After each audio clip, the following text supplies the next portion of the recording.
Yo, yo, yo! Welcome back to the MMA Short Show. As always, your boy, Stephen Moustaris. And guys, I'm convinced, man, I don't think the UFC cares at all about even trying to save the women's bantamweight division anymore.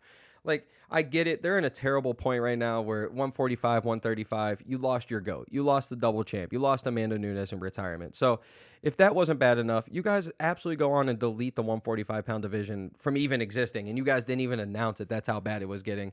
And then if that wasn't bad enough, we just went through the worst title fight in UFC history. And if it's not the worst, it's up there, top three. And the only other one that comes to mind is the Thug Rose and Esparza fight, the most recent one. And I mean, my goodness, we went through a tough time. But I'm telling you right now, the UFC is going to be making so much money from the U.S. government when it comes to that fight, because that's going to be easily the number one torture tactic when it comes to these prisoners of war. Oh, you won't tell us stuff? Put on the fight, man. Put on the fight. And if that fight, the Bueno Silva and Raquel Pennington fight, doesn't get your information you want, you throw on the Thug Rose and Esparza 2 fight, and you're going to get everything you ever wanted. So, yeah, the UFC might profit from it, but for us fans, we never want to watch the bantamweight division ever again. We don't want to watch anything. 115 and 125, yeah, we're going to watch it because we got Zhang Weili doing her thing. We got all the girls coming up there. And at 125, we had Valentina forever. And luckily, Alexa Grasso is doing her damn thing. And you got Erin Blanchfield coming up and doing them. Like, we have so many prospects down there. But when it comes to these heavier divisions, the UFC has nothing. And luckily for them, at the last, UFC 297, luckily, it did sound like Amanda Nunes wanted to come back a little bit, but it was going to take something to really spice it up. And what's the number one thing you do? The UFC brings in Kayla Harrison, which, yes, it sounds amazing. It sounds perfect, but you're going to have to really make a splash. Who's the only person out there that Kayla Harrison could beat that's going to actually wake up Amanda Nunes? Oh, it's Juliana Pena. That's the only girl that has beat her. That's the only girl that's probably even competitive to Amanda Nunes right now at 135. And what did the UFC do? They just dropped the ball. They go, no, we're not going to go with that one. And you're sitting there, you're like, okay, so what? You're going to bring her in and probably build somebody else up that can maybe take over the future just in case she loses. You got the Caitlin Vieira out there. Oh, no, it's not her. Oh, is it Irina Aldana? No, it's not her either. Not the three top prospects that are the youngest one. Oh, who do they go with? Oh, we go with Holly Holm, the 42-year-old who literally gains nothing from this fight. If she goes out and loses to Kayla Harrison, oh, it's 42-year-old Holly Holm. We kind of knew she's already past her prime and whatnot. And, oh, if Holly Holm goes out and beats Kayla Harrison, oh, my God, you just lost to a 42-year-old Holly Holm that hasn't looked good in a couple years. And, no offense to Holly Holm. We all love Holly Holm. But, this woman hasn't been in an exciting fight since – the Bethe Correia fight when she had a nasty knockout, and her other big moments, clearly the Ronda Rousey knockout, but her third most impressive, highlight is when Miesha Tate came back on her at UFC 200 and, sunk in one of the craziest rear naked chokes we've ever seen and put her unconscious. And I'm just struggling to see the vision here of the UFC. Like, I really feel like you guys just dropped the ball. And I'm not trying to be funny. I'm not even writing off Holly Holm, and this is the problem. I really think if you're going to bring Kayla Harrison in, you need her to either win or lose to somebody that you're okay with building up, because what is Holly Holm going to do? Like I just said, she's 42 years old. She could retire tonight, and, we would miss her. I'm sure some of us would miss her, but I'm just saying when it comes to her legacy and everything, it's cemented. It's not going to – another loss to an up-and-coming lady who might be better than you doesn't hurt at all. And a win, yeah, okay, sure, it helps, but we're talking about Kayla Harrison here, guys. Let's get honest here at the same time.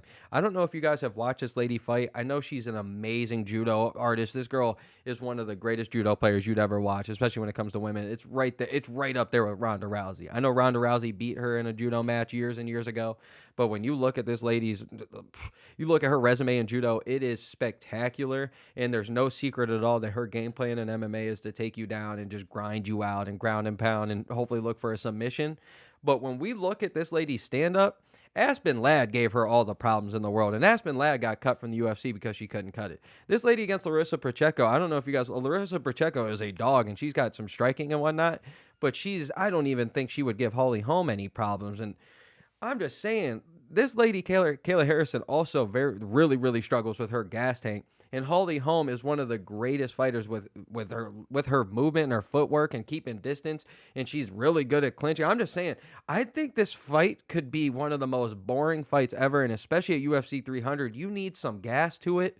And I just think they dropped the ball by not throwing in Juliana Pena or something. That's really the only fight I think that would wake Amanda Nunes up.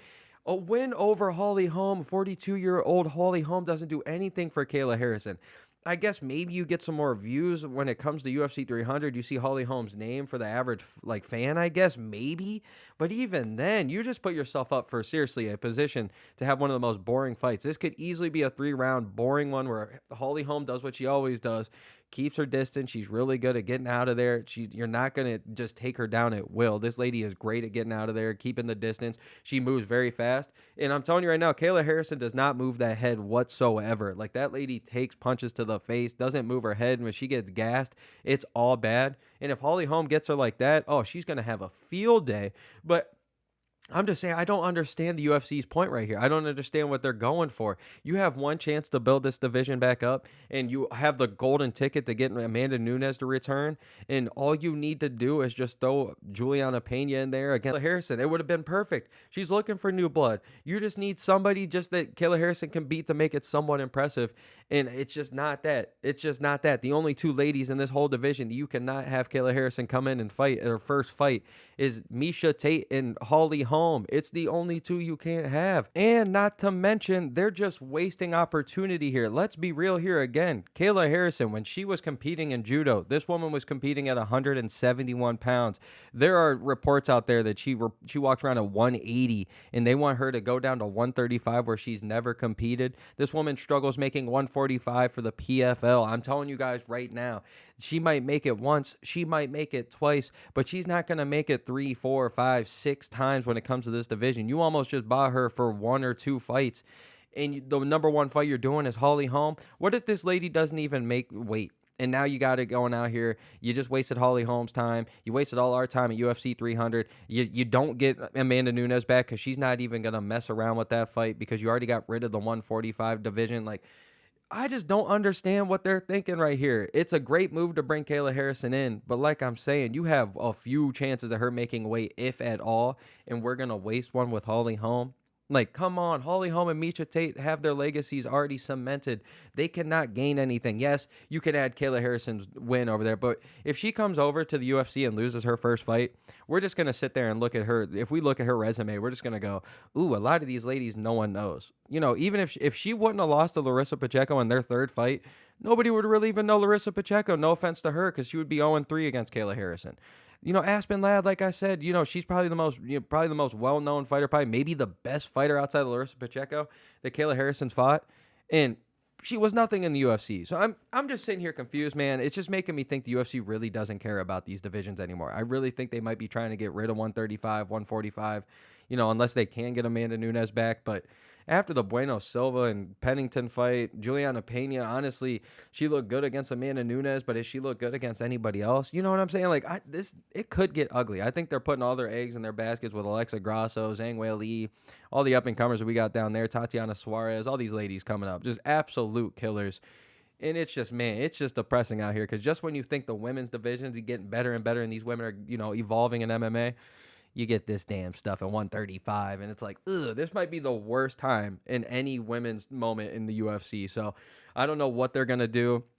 You know, I'm hoping for the best. If we're being honest here, for the UFC's sake, for, you know, as a fan, I want, you know, Kayla Harrison to go out and, you know, probably take out Holly Holm pretty easily, pretty convincingly. Hopefully the weight works out well, you know, especially post USADA. Who knows? But you got to get that Juliana Pena fight. This is probably the one time, I hate to say this, but where Raquel Pennington, you know, losing to so many people, she lost to Holly Holm. She's already lost to everybody. You name anybody, she's lost to them all.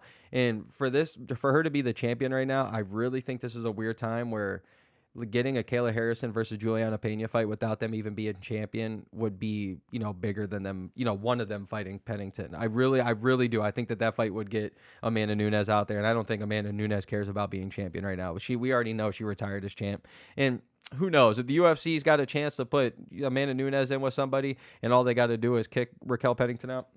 I bet you they would. So, as always, it's your boy, Steven Moustaris. And thank you guys again, man. Seriously, I can't appreciate you guys enough. I think I just surpassed 500 subscribers. You know, that is absolutely insane. I know if you follow people that have 1 million subscribers, it's absolutely nothing. But as somebody who started doing this and talking to just himself with maybe 2 viewers and never even expecting 5 subscribers, you know, I'm already winning. This is all just extra. And shouts out to all you guys that comment and follow, man. It means the world to me. You guys have no idea. And it's your boy, Steven Moustaris, as always, and we doing this shit till the wheels fall off, baby.